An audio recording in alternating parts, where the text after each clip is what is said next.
perawatan induk sebetulnya bilang susah, gampang, bilang gampang, susah. Jadi kita sering kecolongan deh. Jadi patin ini memang dia hidup di oksigen yang rendah. Tapi untuk kualitas telur yang maksimal, kita perhatiin oksigen air, perawatan airnya. Jadi kalau air yang diam begini, kita sering penggantian air. Satu. Dan yang paling cukup penting lagi, pakannya. Jangan sampai berlebihan, jangan sampai kekurangan.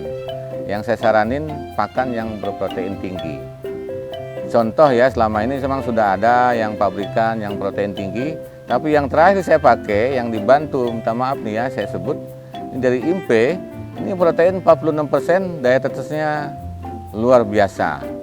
Dan hasil produksi telurnya juga selama saya pengalaman di budidaya patin ini, telurnya memang cakep gitu kan. Jadi untuk teman-teman di daerah manapun, tolong perhatiin ya, dia untuk komposisi untuk porsi pakannya saya saranin cukup 1% dari berat badannya untuk telur gitu. Dan berprotein tinggi, lemaknya dikurangi.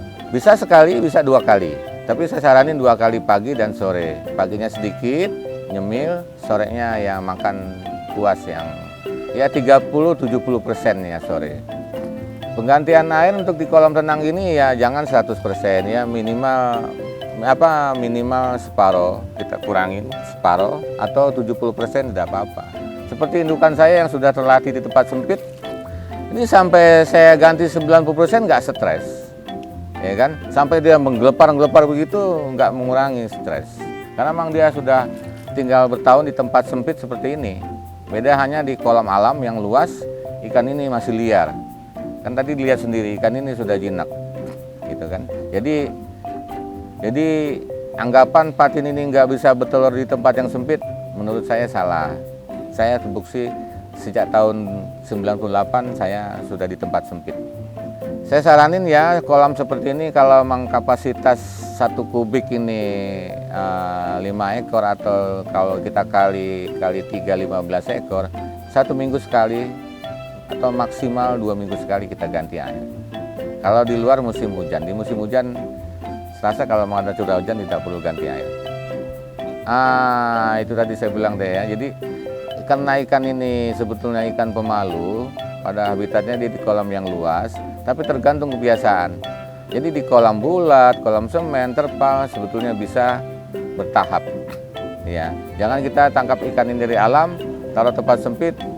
Di bulan ini, di tahun ini kita mengharap bertelur ya saya rasa tidak mungkin. Mungkin di tahun berikutnya. Gitu, tahun berikutnya banyak ada salah paham, indukan lu jelek gini-gini kan. Itu bukan dari indukan yang jelek, memang dia masa transisi antara dia biasa di habitat yang luas, di tempat sempit memang perlu waktu.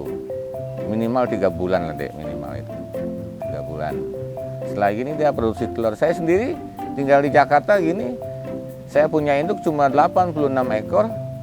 Saya produksi ya minimal 1,5 sampai 2 juta ekor, saya masih bisa jual larva. Memang ada tenaga ahli teman saya, Pak Irwan, orang baik, ya saya banyak dari dia. Saya praktekin makanannya, cara suntiknya, ya alhamdulillah. Yang saya ini saya di samping kebutuhan saya bisa jual larva.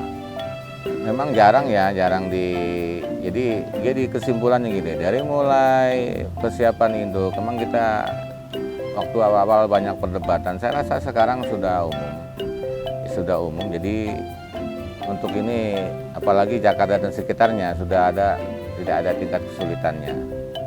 Cuma sayangnya di tempat-tempat yang kita kan jual ikan ini ke daerah, dan di daerah memang belum maksimal. Makanya saya pengen film-film kayak gini biar orang-orang daerah yang bisa lebih maksimal perawatannya. Ya kalau kita dan mulai gen ya, dari induk ya, karena memang dulu kita juga memang dari balai, dari gini, kita dari gen ini kita perhatiin, kita nggak sembarang. Tapi kalau memang yang harus dihindari, tolong ya jangan dikawinin dia sama saudaranya. Kadang-kadang nggak diperhatiin, yang penting gua ada indukan besar, bejantan, betina, nggak tahu saudaranya, tolonglah jangan. Karena apa? Saya pernah buktiin ya, yang indukan macam begini kesannya agak lemah. Ada komplain masalah lama, besar lah, apalah. Ternyata memang ya mungkin udah sunatullah ya, itu tidak boleh. Jadi saya ramin kalau memang satu keturunan itu ya ambillah betinanya atau jantannya, jangan diambil dua-duanya. Itu saya rasa gitu. Dan untuk pemula-pemula ya untuk indukan ini ya saya rasa sekarang ini sudah bisa di ini lewat Google, lewat apa ya, sudah bisa ditonton. Saya rasa udah nggak banyak perdebatan. Masalah obat suntik sudah ada semua. Dan paling yang saya ini pengalaman saya di kemarau ini saya nggak pakai, maaf ya, saya nggak pakai Pregnil. Di kemarau ini saya pakai Seluron. Dan ternyata memang beda. Itu saya minta maaf nih sama teman-teman, saya bilang yang sekolah ini ya, ini juga dari teman saya dari dosen IPB. Kalau dari tampilan wajahnya ya sama deh, sama seperti manusia gitu kan, ada yang nggak gede, tampangnya kumpul gini, saya rasa cerah ya. Jadi badannya ini cerah. Ya, jadi speknya garisnya tidak ada cacat. Ya, tolonglah jantan ambil yang besar, jangan jadi gen yang kecil bagaimana gitu. Dan biasanya ya saya sekali deh kalau untuk masalah ini, karena saya emang nggak ada ke sana, saya selalu berkiblat ke teman saya yang sekolah. Ciri-cirinya dalam anakannya itu ada yang albino, nggak gelap kayak ini aja enggak, jadi ada yang albinonya, itu yang gen yang belum menyimpang, itulah gen yang kuat dan yang lebih besar. Ada 1-2 ekor yang albino yang bagus ya.